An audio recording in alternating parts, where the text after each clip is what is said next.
Salut à toutes et à tous. Alors, c'est un petit complément en fait à la dernière vidéo que j'ai faite.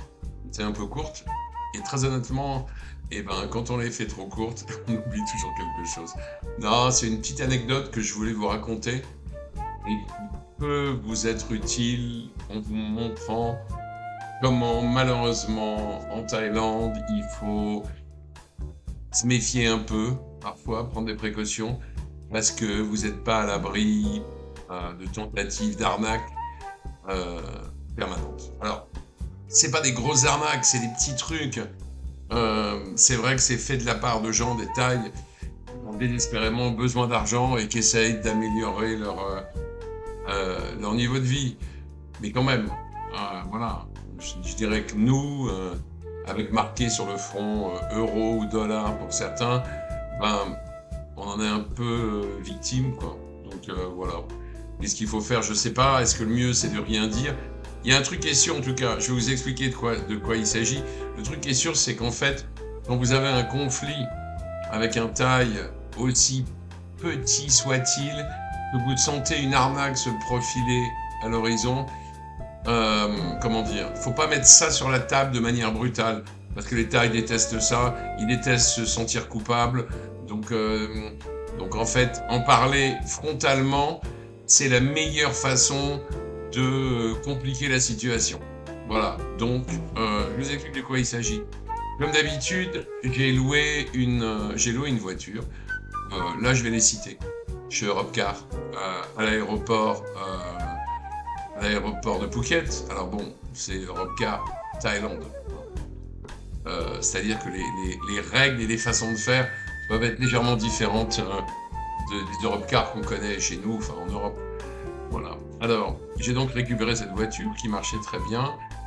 J'ai été chez moi et puis j'ai garé la voiture au parking et je ne l'ai plus touchée pendant, je dirais, quelques jours. Et puis j'étais avec une copine et l'envie nous a prise d'aller déjeuner sur la plage de Bang Tao, dans un petit restaurant qui est super, qui est sur la plage, très agréable, très bon. Il s'appelle The Beach Cuisine. Voilà, je fais un peu de pub, au passage. Euh, et du coup, on s'est dirigé vers la voiture et au moment de la démarrer, rien. Rien, ça veut dire plus de batterie. Donc, je me dis, c'est quand même bizarre. Je regarde tout, je vérifie tout. Euh, si, euh, si les phares, si la manette des phares est bien à zéro, si les essuie-glaces sont bien à zéro, enfin bref. Je vérifie absolument tout. Tout était à zéro. Donc j'appelle Europcar, qui appelle le service d'assistance et qui m'envoie un mec en scooter qui arrive assez vite en fait. Et le gars, il a un booster de batterie. Donc, euh, il démarre la voiture et là, il m'appelle et euh, il me dit, regardez, en fait, c'est de votre faute. C'est vous qui avez laissé les lumières allumées. Et il me montre la manette des lumières qui n'est plus sur zéro, mais qui est passée sur un, par miracle. Alors, évidemment, je sens l'arnaque arriver. L'arnaque, c'était quoi? Bah, c'est simple. C'est d'essayer de m'expliquer que comme c'est de ma faute, le dépannage sera pas pris en charge par Europcar, mais qui va me le facturer et qu'il faut que je paye en liquide. Bah, c'est ça qui allait se passer. On n'en est pas arrivé là. Là, j'ai réfléchi, je me suis dit, bon, si je commence à lui dire, je suis désolé, vous êtes malhonnête parce que j'ai vérifié avant vous et cette manette était bien sur zéro et pas sur la position veilleuse, c'est la meilleure façon d'avoir des problèmes, de lui faire perdre la face, enfin bref. Voilà. Donc, j'ai trouvé une astuce, en fait. Je lui ai dit, écoutez, sur ce modèle de voiture, et j'ai fait la démonstration, je lui ai dit, voilà, regardez, je mets les phares. Donc, j'allume le contact, je mets les phares. Et maintenant, regardez ce qui se passe. J'éteins le contact. Les phares se coupent automatiquement. Donc, sur ce modèle de voiture, les lumières ne peuvent pas rester allumées à partir du moment où à partir du moment où on a coupé le contact. Voilà. C'était une façon un peu soft de s'en sortir. Du coup, le mec pouvait rien dire parce que je venais de lui montrer. Je lui avais pas dit qu'il était coupable de je sais pas quoi, d'escroquerie ou d'arnaque ou tout ça. tout s'est très bien terminé, il est parti, et nous, on est parti avec la voiture. Sauf que, arrivé à Bangtao, je gare la voiture sur le trottoir, là où je me gare habituellement, avant d'aller au resto, et là, je sais pas ce qui me prend, coup d'instinct, j'éteins le contact et j'essaie de le remettre. Pas de batterie, rien. Donc là, on avait roulé sans phare, sans rien, on avait fait 10 kilomètres, c'était largement suffisant pour que la voiture puisse au moins repartir tout de suite. Et puis elle broutait un peu, c'est-à-dire que ça sentait un truc un peu plus qu'un problème de batterie. Ça sentait plutôt un truc d'allumage ou un machin comme ça. Bref. Et là, je me dis, et je dis à ma copine, je dis, écoute, j'en ai marre, on va manger, on réglera le problème de la voiture après. Voilà, on va bouffer, c'était hyper agréable, hyper bon, pas cher, ensoleillé, comme d'habitude. On revient à la voiture, j'essaye à nouveau de la démarrer, elle démarre pas. Je rappelle Europcar, et là, je leur dis, écoutez, voilà, je suis de nouveau avec la voiture, toujours la même, et elle ne démarre toujours pas. Et là, ils me disent, ah bon, d'accord, ah bah très bien, bah alors on va vous renvoyer on va vous renvoyer l'assistance. Entre parenthèses, l'assistance a mis 3 heures à arriver parce que, je sais pas, Bangtao, ils devaient pas connaître, bref.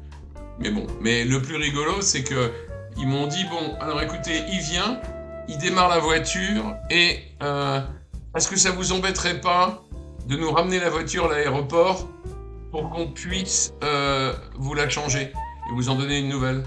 Bah, je leur dis si, ça m'embête un peu. Il est 4h05, 4h30 de l'après-midi, je suis à Bangtao, faut que j'aille à l'aéroport et après que je revienne à Patong, je connais la route, c'est les embouteillages dans tous les sens. Donc ça m'embête un peu. Et je vous signale aussi que normalement, les boîtes qui louent des voitures, quand il y a un problème comme ça, c'est eux qui emmènent une nouvelle voiture là où le client est en panne, qui lui laissent la nouvelle voiture et qui se débrouillent avec leur tête boue qui est en panne. Voilà, bon, évidemment, j'ai pas eu de réponse, aucun commentaire.